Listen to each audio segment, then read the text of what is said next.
السلام علیکم، آج 3 بجے میں کہیں گے آپ کو خوش آمدید۔ میں ہوں آپ کے ساتھ مصباح لغاری اور میں ہوں ریاض۔ بلیٹن کے آغاز میں سب سے پہلے آپ کو بتائیں گے 3.5 سال میں کرپشن عروج پر رہی، پچھلی حکومت مشکلات پر قابو پانے میں بری طرح ناکام ہوئی۔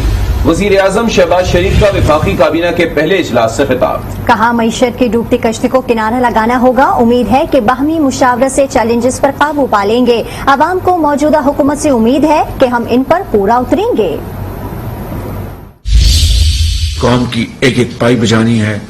کرپشن جو پچھلے 3.5 پونے 4 سال میں جو کہ عروج پر تھی، اس کو ختم کرنا ہے۔ میں اس کو ایک قسم کی وار کیبن سمجھتا ہوں، because we are fighting against poverty, unemployment, inflation.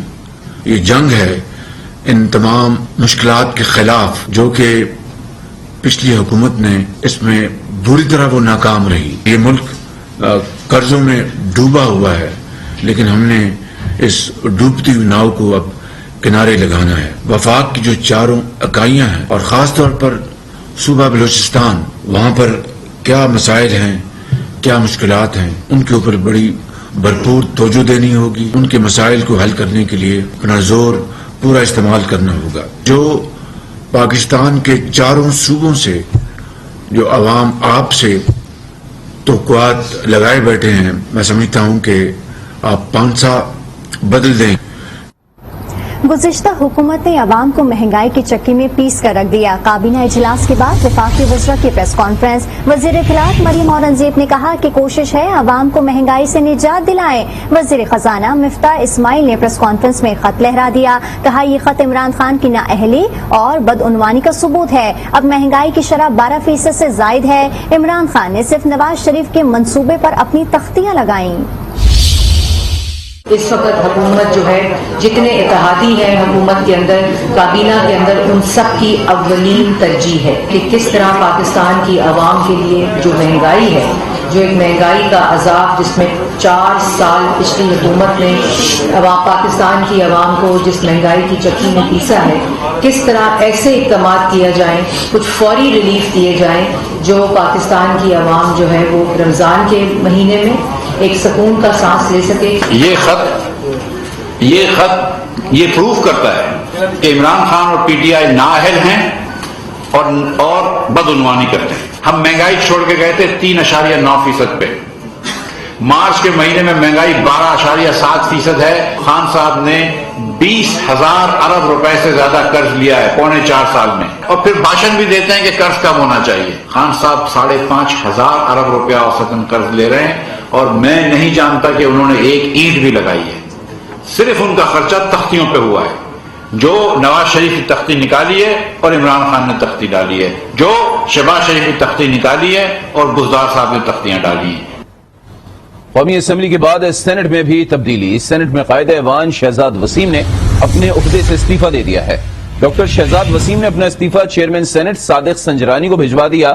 سابق وزیر اعظم عمران خان نے شہزاد وسیم کو قائد ایوان مقرر کیا تھا۔ سابق حکومتی سینیٹرز اب اپوزیشن بینچز پر بیٹھیں گے۔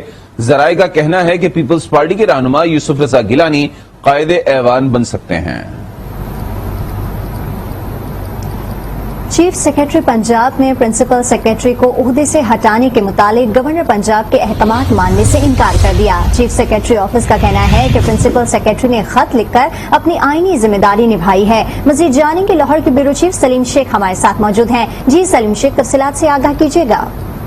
جی بالکل، گورنر پنجاب کی طرف سے جو ہے کہا گیا تھا چیف سیکرٹری کو کہ ان کے جو پرنسپل سیکرٹری ہیں ان کو تبدیل کر دیا جائے، کیونکہ انہوں نے 2 خط لکھے ہیں اور گورنر کو ایڈوائز کی ہے جو کہ مانگی بھی نہیں گئی، جس کو جو ہے چیف سیکرٹری کی طرف سے کہا گیا ہے کہ وہ پرنسپل سیکرٹری کا تبادلہ نہیں کر سکتے، کیونکہ جو پرنسپل سیکرٹری نے خط لکھ کر گورنر کو آگاہ کیا ہے وہ انہوں نے اپنی آئینی ذمہ داری پوری کی ہے، اور آئینی ذمہ داری کے طور پر جو بھی انہوں نے بتایا ہے وہ بالکل درست طور پر بتایا ہے، اور پرنسپل سیکرٹری کی جانب سے اٹھائے جانے والے اعتراضات جو ہیں درست ہے۔ اور اس سلسلے میں جو چیف سیکرٹری آفس کی طرف سے بتایا گیا ہے کہ جو پرنسپل سیکرٹری ہیں ان کو تبدیل نہیں کیا جا رہا۔ جی ٹھیک ہے، تفصیلات دیتے بیورو چیف لاہور سلیم شیخ، بہت شکریہ آپ کا۔ چیئرمین پیپلز پارٹی بلاول بھٹو کا میہر آتشزد کے واقعے پر اظہار افسوس۔ وزیر اعلیٰ سندھ سے ٹیلی فونک گفتگو میں بلاول بھٹو نے کہا کہ آتش زدگی سے بچوں کی ہلاکت کا سانحہ دل دہلا دینے والا ہے. متاثرین کو غم کی اس گھڑی میں تنہا نہیں چھوڑا جائے. وزیر اعلیٰ کو جائے حادثہ پر پہنچ کر امدادی سرگرمیوں کے معائنے کی ہدایت کر دی. جلال پور پیروالا میں 2 ملزمان نے گھر میں گھس کر خاتون پر تیزاب پھینک دیا. حفصہ بی بی ہسپتال میں دم توڑ گئی. اس کا مزید تفصیلات حاصل کریں اپنے نمائندے مظفر ایاز طاہر سے. جی مظفر بتائیے گا.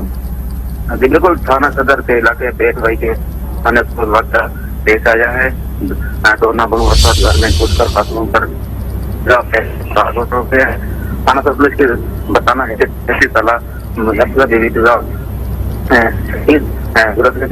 منتقل کر دیا گیا ہے. منتقل دم توڑ رہی ہے. جلال پور پیروالا میں 2 ملزمان نے گھر میں گھس کر خاتون پر تیزاب پھینک دیا. تفصیلات دیتے مظفر ایاز طاہر. بہت شکریہ آپ کا. کے الیکٹرک صارفین کے لیے بری خبر ہے کہ کراچی کے لیے بجلی مہنگی کرنے کی تیاری کر لی گئی ہے. کے الیکٹرک نے فی یونٹ بجلی 5 روپے 27 پیسے مہنگی کرنے کی درخواست دائر کر دی ہے. درخواست مارچ کی ماہانہ فیول ایڈجسٹمنٹ کی مد میں دائر کی گئی ہے. نیپرا کے الیکٹرک کی درخواست پر 27 اپریل کو سماعت کے بعد فیصلہ سنائے گی. بجلی کی قیمت میں اضافے سے کے الیکٹرک صارفین پر 8 ارب 59 کروڑ روپے سے زائد کا بوجھ پڑے گا. کہ متحدہ قومی موومنٹ کے رہنما اقبال محمد علی خان کی نماز جنازہ کراچی میں ادا کر دی گئی ہے. نماز جنازہ میں وزیر اعلیٰ Sindh Murad Ali Shah, Shahid Khaqan Abbasi, M Q M کے کنوینر خالد مقبول صدیقی سمیت متعدد سیاسی رہنماؤں اور دیگر افراد نے شرکت کی ہے.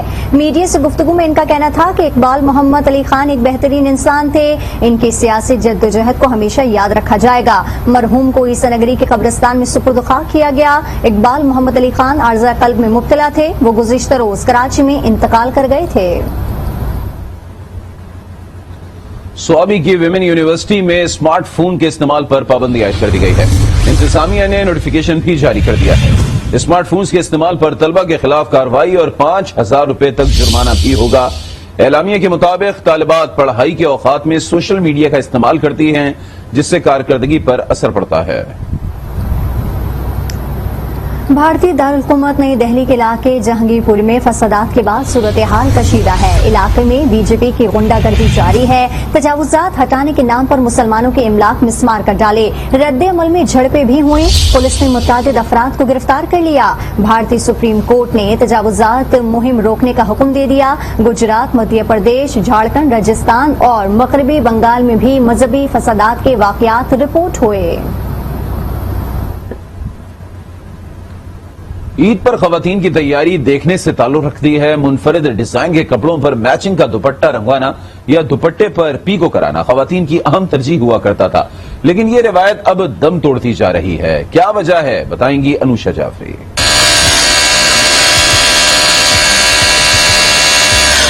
عید پر لڑکیوں بالیوں کی تیاری دیکھنے سے تعلق رکھتی ہیں. کسی کو کپڑوں سے میچ کرتی جیولری چاہیے تو کسی کو سینڈل. ایسے میں میچنگ کا دوپٹہ نہ ہو تو سمجھو عید ہی نہیں ہوئی. کبھی رنگ ساز اور پیکو کی دکانوں پر رش ہوا کرتا تھا، لیکن بازار میں بے سلے کپڑوں کے ساتھ اسی ڈیزائن اور رنگ کے دوپٹوں کی دستیابی کے باعث رنگ ساز اور پیکو دونوں کا کاروبار دم توڑتا نظر آ رہا ہے. خواتین کا کہنا ہے کہ دوپٹہ رنگوانے اور پیکو میں بہت وقت ضائع ہوتا ہے. ریڈی میڈ کام تو سب جگہ مل جاتا ہے. جیسے ایک سے ایک لیسز ہوتی ہیں شاپس میں تو ہم تو وہی خرید لیتے ہیں. پیکو ہے جہاں پیکو کی ضرورت ہے، لیکن پہلے سے رجحان کم ہو گیا. بنے بنائے مل رہے ہیں، ریڈی میڈ جو ہو رہی ہے وہ کام ہے. اب پیکو ریڈی میڈ میں سب کچھ ہوتا ہے. سلے سلائے بھی ہوتے، بچوں کے بھی صحیح ہوتے. ریڈی میڈ لے لیں اور ویسے سلوانے میں بہت لگ جاتے پیسے نا. رنگ ساز اور پیکو والوں کا کہنا ہے کہ خواتین کو تیار دوپٹے مل جاتے ہیں تو اب انہیں پیکو کی کم ہی ضرورت پڑتی ہے. پہلے کی نسبت تو کم ہے کام. سلو ہے، اتنا زیادہ تر نہیں ہے. جو پہلے ہوتا تھا اب نہیں ہے اتنا. آ رہی ہیں عید کی وجہ سے بھی کام تھوڑا جو ہے نا ویسے صحیح ہے. اتنا زیادہ ہے بھی نہیں انشاءاللہ، لیکن سلو ہے. پہلے سے تو کم ہی چل رہا ہے.